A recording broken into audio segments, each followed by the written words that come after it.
Salam Kasadonyo, kembali lagi di channel Budi Hartanto.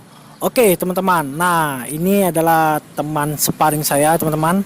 Ini adalah Pandu. Apa kabar Pandu? Sehat bang. Saya bertanya dulu sama Pandunya. Nah Pandu umurnya berapa? 18 nah masuk 19 bang. Oh 18 mau masuk 19 tahun. 19 tahun. Bela diri apa yang Pandu ikutin? Yo pasti Muay Thai bang. Dia Muay Thai. Bela diri Muay Thai. Selain bela diri Muay Thai, Ada boxing. boxing teman-teman. Nah, sekitar tahun 2015 Pandu ini pendek ya teman-teman. Sekarang tingginya berapa, Bang? 178 bang. Wow, 178 teman-teman. Nah, nanti saya ini tes sparring basic atau teknik ya teman-teman dengan Pandunya teman-teman.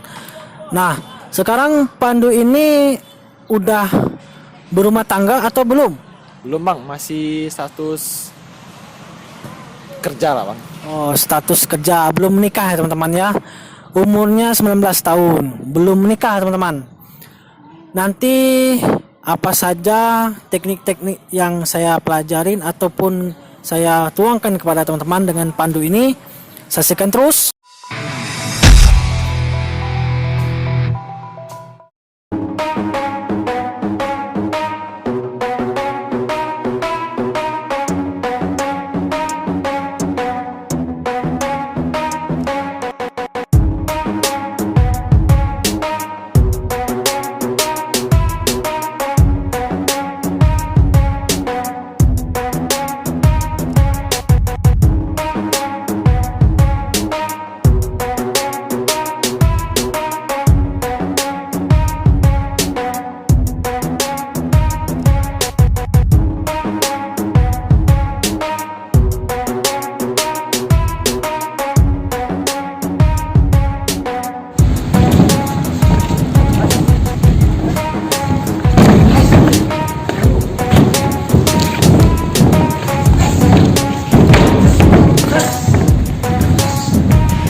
Oke teman-teman, nah itulah sparring teknik ya teman-teman, bukan melukai tapi tekniknya bebas teman-teman. Nah jangan lupa di subscribe, like, komen, dan share agar teman-teman mengetahui video-video terbaru saya teman-teman. Jangan lupa bunyikan notifikasinya teman-teman. Saya Budi Hartanto. Muhammad Badrun. Good job.